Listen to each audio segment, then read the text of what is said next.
Time now for a look through the press with Diptyque Laurent. Dipty, Donald Trump's statements on Gaza continue to dominate headlines today. Yeah, absolutely, Karis. The world's press continuing to headline on its front pages on his proposal to take over Gaza. That proposal, of course, drew intense backlash from U.S. allies and a stern rebuke from the UN when he made those comments. In any case, it is still dominating the papers. Libération, the French paper, calls him a chaos agent. We're making a reference to the video game Fortnite, essentially someone provoking disorder and chaos, literally.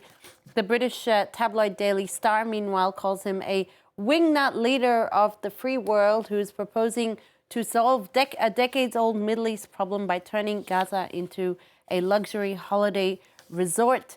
They call him also thick as a brick.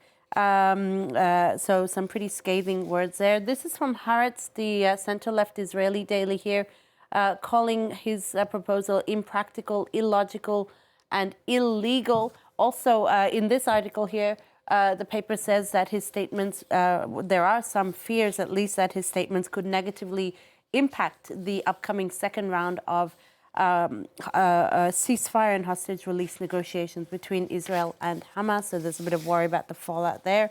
And this is from Arab News, the Saudi Arabian paper, noting on its front page that the Kingdom of Saudi Arabia is leading the rejection of Trump's plan for Gaza, reiterating that peace is intrinsically linked to the Palestinian people obtaining their legitimate rights. All right, well, Trump is not the only one making eye-raising offers.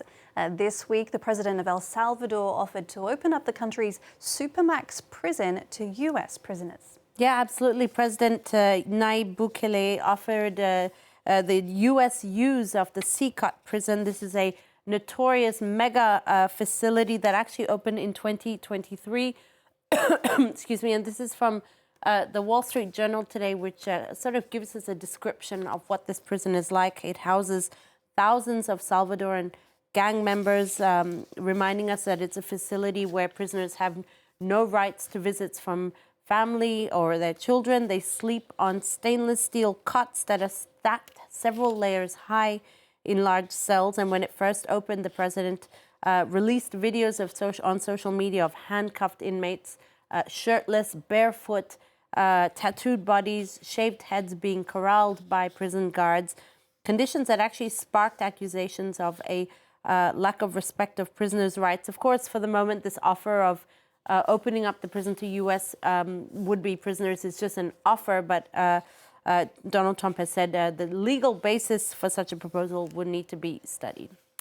An important summit on artificial intelligence kicks off in Paris today with business leaders and AI experts gathering over the next few days. Absolutely, and it's obviously garnering a lot of interest in the papers, particularly here in France and the Europe-wide papers. Let's see if I can bring it up for you. It appears that I don't have those articles, but in any case, it's on the front page of Courrier International, coming at a time when, of course, U.S. AI efforts have been shaken up by the explosive arrival of its Chinese rival DeepSeek. Let the best one win is how Courrier International puts on its front page.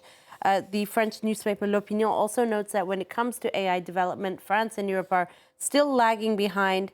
And really, there are a lot of calls, particularly from one writer in the French paper today, that the continent as a whole, Europe, is suffering from a lack of investment and delayed growth in terms of technological leadership. And they hope that this summit over the next few days will be able to add that little spark that Europe and France need to kick off their AI efforts.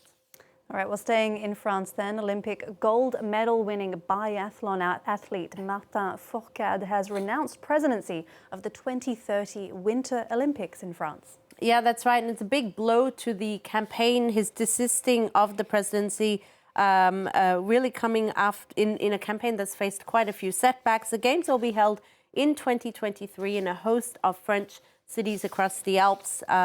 Riding high on the success of the Paris 2024 Games, it was hoped that Martin Fourcade would really be the face of the French Winter Olympic campaign. He did renounce earlier this week, saying that he and organizers simply could not agree on the vision they had for the games, the governing style, and that he simply is not willing to sacrifice his convictions.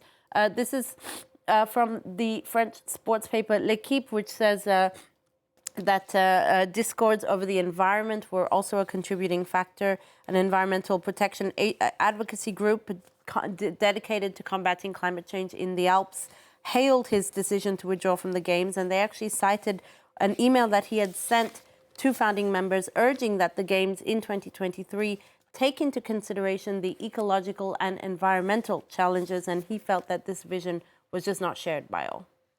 Finally, from you then, Dipti, a new study reveals some interesting insight into why some might be suffering from Zoom fatigue. Well, it's almost been 5 years since many millions of us were forced onto Zoom for 3 months of the pandemic, and it appears that Zoom fatigue may be a real thing, at least according to a study that says that Zoom weariness can be attributed to what they call facial appearance dissatisfaction. Basically, people who use video meeting technology regularly maybe just really sick of the sight of their own face staring back at them from that little corner of your computer screen.